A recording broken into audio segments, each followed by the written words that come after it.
yung parachute, magkukulaps. Babagsak ka ng mga 100 feet. Gano'n. Kung malapit ka na sa 100 feet, is the ground ka na. Ang pakiramdam na ito marahil ang hinahanap-hanap din ng isang grupo ng skydivers sa Pilipinas. Pull at a stable position. Binubuo ng mga sundalo, pulis at mga pribadong individual, layo ng Skydive Zambales na palaganapin ang skydiving bilang isang sport. Look, grab.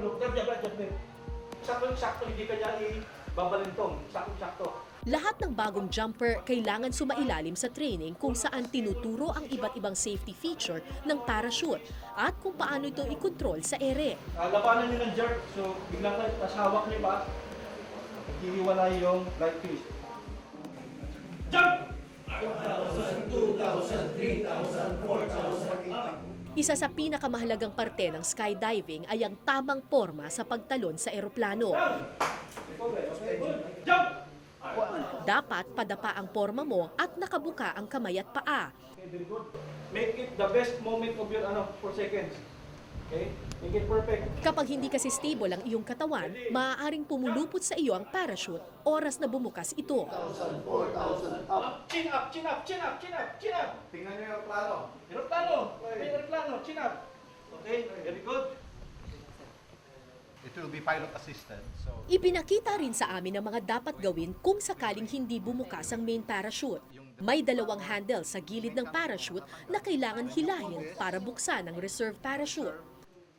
hihilain niya yung pin. Kumpara sa bilog na military parachute, mas magaan at mas madaling gamitin ang parachute ng Skydive Zambales. So, ang isang bag, merong dalawang parachute. Yung isa yung main na para sa mga beginners katulad ko, ang magbubukas yung jump master ko.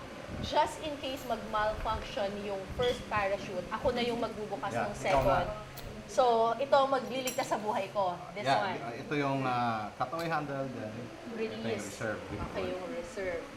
Pero paano po kung kunyari, makalimutan ko to, kunyari sobrang bobo lang ako na nakalimutan ko. Or na-unconscious ka. Diba? Let's say kinabahan ka, unconscious ka, or tumama yung head mo sa airframe, nawalan ka ng malay, Okay. then nag-malfunction. Mamamatay na So ako what nun. happens is, we have this automatic activation device. Alright. So nakaset ito sa 1,000 feet. So kung wala kang malay, at 1,000 feet, computer actually yan, may naka-attach doon na parang cutter. At 1,000 feet, puputok yung cutter na yon. It will deploy the So reserve. kahit makalimutan kong buksan yung parachute ko, merong device that will open it for me. Yeah. So sa taas makikita mo. Pero kahit pa may built-in safety features ang parachute nila, importanteng sumailalim pa rin sa pagsasanay. Ilang ulit kaming sinanay sa pagtalon mula sa single-engine Cessna plane na aming gagamitin. Huwag kang tatalon. Hahanginin ka. 3 points, sige. Go, punta roon. Yan. Dahan. Yes, good. Tingin. Relax. Relax. Yan. Yung force mo medyo andun yung gravity. Medyo sa kanan. Okay. Ganito? Are you ready? Ready! 1,000, 2,000, 3,000, 4,000, up! Okay, good. Makalipas ang ilang oras, pinasakay na kami sa eroplano. Kasama kong tatalo ng aming jump master na si Colonel Jess Durante at ang aktor na si Raymart Santiago na ilang beses nang nag-skydive. Itong skydiving, this is a mental sport. Okay. Actually, ang physical dito is 30%. All mental. You have to trust yourself, trust your equipment, and trust your training. Okay. That's it. So dapat lang wag magpanik kasi pag nagpanik ako, my head is going to And to think, hindi ako makakaisip. hindi ka makakaisip, you'll get confused, and to think that we're talking of split of seconds.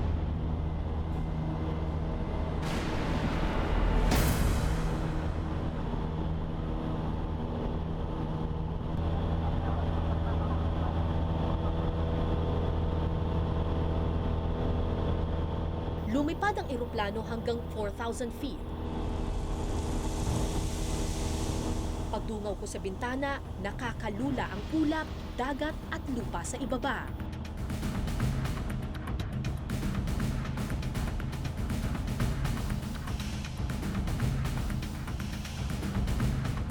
Pinipilit ko na lang umiti, pero ang totoo, labis na akong kinakabahan.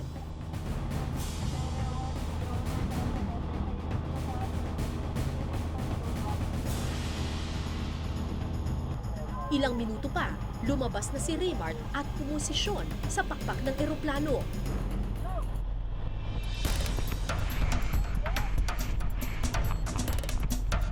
Tagumpay ang talon ni Raymart. Tagumpay niyang nabuksan ang kanyang parachute.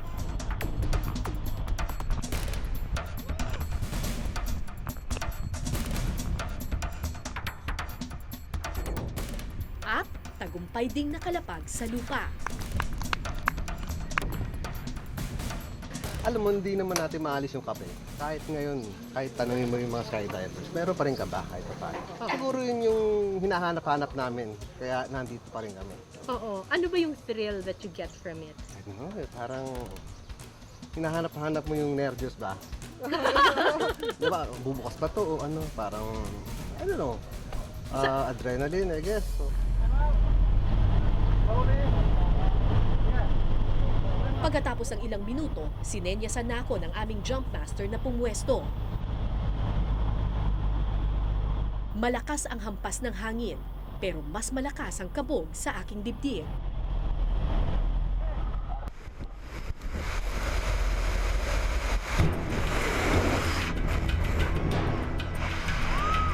Pagkatapos ng 4 na segundo, bumukas din ang aking parachute.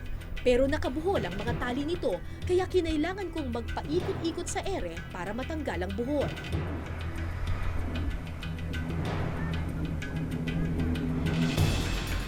Sa piling ng mga ulap, ramdam mong kaisa mo ang mundo. Sa taas ng himpapawid, isa kang maliit na nilalang sa malawak na daigdig. Salamat Panginoon, ang tangi kong nasambit.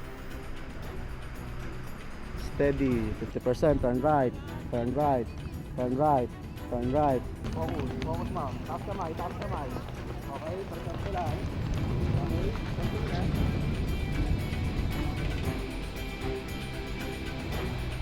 7 minuto lang nagtagal ang aking lipad. 7 minutong hindi ko malilimutan. Pero mabilis ang bulusok ng parachute at kailangan ko nang imaniobra ito papunta sa airstrip. Dahil nakasuot ako ng protective gear, walang anumang bali o fracture sa aking katawan. Sumubsob man ako sa semento, di nito mapapalitan ang kakaibang karanasan na makita ang mundo mula sa kalangitan.